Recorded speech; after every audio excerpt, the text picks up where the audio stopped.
Thank you very much. My name is Ben Hermann. The answer to the question, what does we do to an honor student? Any honor students in the house? Yeah, we're still not cool. And the rest of you guys, that's the reason that Trump is president again.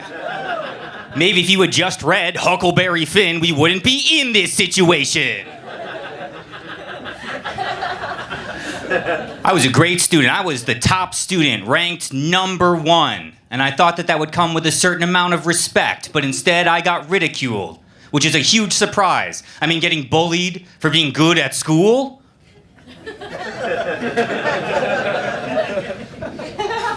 I went to a predominantly white school because integration was mostly a PR stunt. And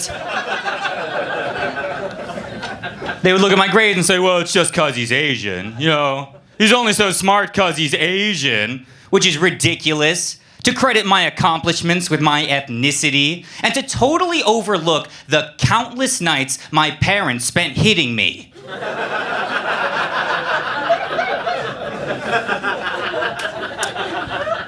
Now, when I say that I was hit, I mean spanked. And before we get into it, I understand that spanking is a very heated debate, all right? And I will be the first to admit that there are excellent points on both sides, which have resulted in a kind of stalemate in the argument as a whole. Because, on the one hand, pediatric psychologists have unanimously determined that spanking is child abuse and should not be performed on children, right? But, on the other hand, that cannot discount the thousands of parents who don't care.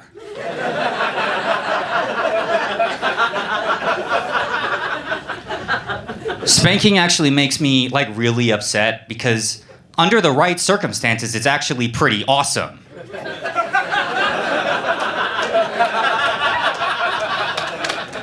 And I hate that something so sexy could be used for evil.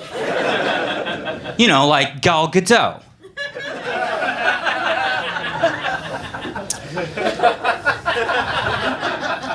Times are changing, man. Times are changing. Kids are different. Bullying's different. Do kids bully each other like they used to, or do they just go straight to doxing? I find kids terrifying. Because they're so ignorant, yet so capable. Like they can't explain to me the major themes of The Great Gatsby, but they can find all of my medical records? But I grew up in a different time, you know? I was born in '94, right? So I'm kind of a 90s kid, mostly a 2000s kid. I'll put it this way. So I don't remember 9/11, but I should. Because I remember life before and after 9/11. My theory is that when everything kind of stopped and everyone was witnessing this national planned event, I was probably playing Pokemon. I'm sure I just looked around well, I guess we don't have to do fractions. Might as well fight the Elite Four. The news up top was a second plane has hit the towers, and I was in the back it was super effective.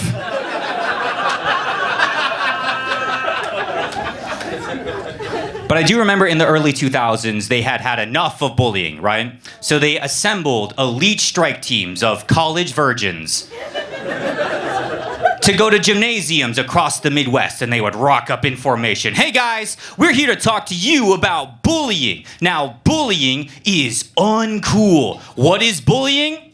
Uncool. No, sadder.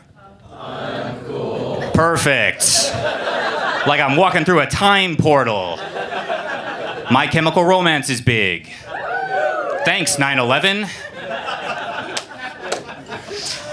But then they would have skits prepared, right? Yo, man, your shoes are whack. Hey, bro, don't you know his parents are divorced? Oh, no, I didn't consider your perspective. High five, empathy. And that ended bullying forever. And we've never gotten to say this before, but good job, George Bush.